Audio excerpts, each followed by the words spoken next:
Let's talk about arithmetic sequence. Now, an arithmetic sequence is a sequence in which the difference between any two consecutive terms is the same. So, ibig sabihin yung number na inad or sinubtract natin sa naunang terms para makuha yung susunod na terms ay same lang. So, this constant difference is called the common difference and will be denoted by D. So, we have here an example of an arithmetic sequence. Example number 1, 21, 31, 41, and 51. First term is 21, the second term is 31, the third term is 41, and the fourth term is 51. So, we need to find the common difference. So, to do this, we just subtract the second term to the first term. So, the second term is 31 minus the first term, which is 21. So, 31 minus 21 is equal to 10. So, the common difference is 10. Another example, we have here an arithmetic sequence 28, 24, 20, and 16. To find the common difference, again, we will subtract the second term to the first term. So, the second term is 24 minus the first term, which is 28. So, 24 minus 28 is equal to negative 4. So, the common difference is negative 4. Now, the formula of arithmetic sequence is a sub n is equal to a sub 1 plus the quantity of n minus 1 times d. Now, ginagamit tong formula na to para malaman yung value ng term na hinahanap natin.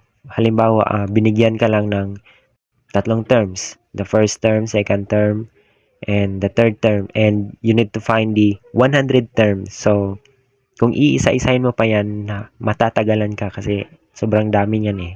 But, using this formula is, madali mo na lang makuha yung value ng term na yon.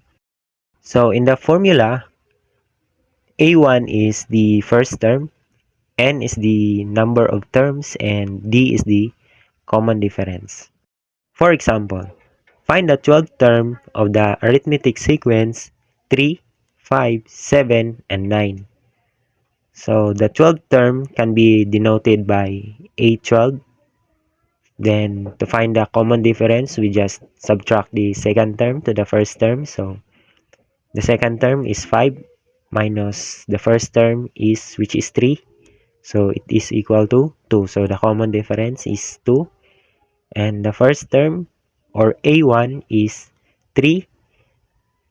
Now, since we are looking for the 12th term, so the value of n is equal to 12. So, using the formula, we can now solve the 12th term of the given arithmetic sequence.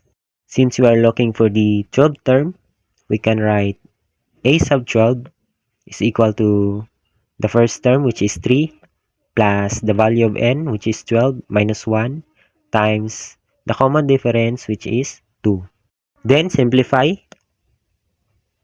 12 minus 1 is equal to 11. So, we have 3 plus 11 times 2. And then, 11 times 2 is equal to 22. So, we have 3 plus 22. And 3 plus 22 is equal to 25. So, the 12th term is 25. Therefore, the 12th term of the given arithmetic sequence 3579 is 25. Next video, we will talk about geometric sequence. So, spoiler alert, the formula of geometric sequence is a sub n is equal to a sub 1 times r raised to n minus 1.